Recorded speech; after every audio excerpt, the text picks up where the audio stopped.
দর্শক উৎসবমুখরভাবে পরিবেশে নির্বাচন হচ্ছে। আমরা নিরাপত্তার বিষয়ে জানতে চাইব।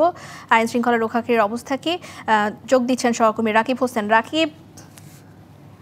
রাকিব জানাবেন নিরাপত্তার অবস্থা কি সেখানে? সকাল থেকে কিন্তু আসলে ডাকসুর নির্বাচনের ভোট গ্রহণ চলছে এবং ভোট গ্রহণ ঘিরে কিন্তু ডিএমপি 3 স্তরের নিরাপত্তা ব্যবস্থা আসলে জোরদার করেছে।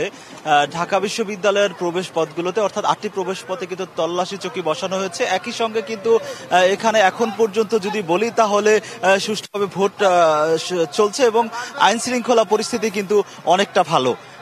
কিছুক্ষণ আগে এখানে ডিসি রমনা বিভাগের ডিসি মাসুদ আলম এখানে এসেছেন এবং তিনি আমাদের সঙ্গে কথা বলেছেন। তিনি যেটা জানিয়েছেন যে ডাকসু নির্বাচন ঘিরে আইন শৃঙ্খলা পরিস্থিতি এখন পর্যন্ত স্বাভাবিক। সেটা যদি এভাবে চলতে থাকে তাহলে সুষ্ঠুভাবে আসলে কোনো ধরনের অপ্রীতিকর ঘটনা ছাড়ে আসলে ভোট সম্পন্ন করতে পারবেন। আরেকটা বিষয় একটু জানাতে চাই যে 2 জন ভুয়া যারা পরিচয়পত্র ব্যবহার করে এই ঢাকা বিশ্ববিদ্যালয়ে প্রবেশ করার চেষ্টা করেছিল, তাদেরকে আসলে গ্রেফতার করেছে পুলিশ এবং একই সঙ্গে তারা কোথায় কিভাবে এই ধরনের ভুয়া পরিচয়পত্র পেয়েছে সেই বিষয়টা আসলে খোঁজ খবর করছে কিন্তু আইন শৃঙ্খলা বাহিনী। তো এখন পর্যন্ত আসলে এই যে প্রবেশ পথগুলোতে বাইরে নিরাপত্তা জোরদার করা হয়েছে, স্বাভাবিকভাবে চলছে সবকিছু। ধন্যবাদ রাকিব আপনাকে। ডায়ালগ সুবাসিত টয়লেট ক্লিনার, যার পাওয়ার প্লাস ফর্মুলা টয়লেটের কোনায় কোনায় পৌঁছে 99.99% জীবাণু ধ্বংস করে। রিমার্ক।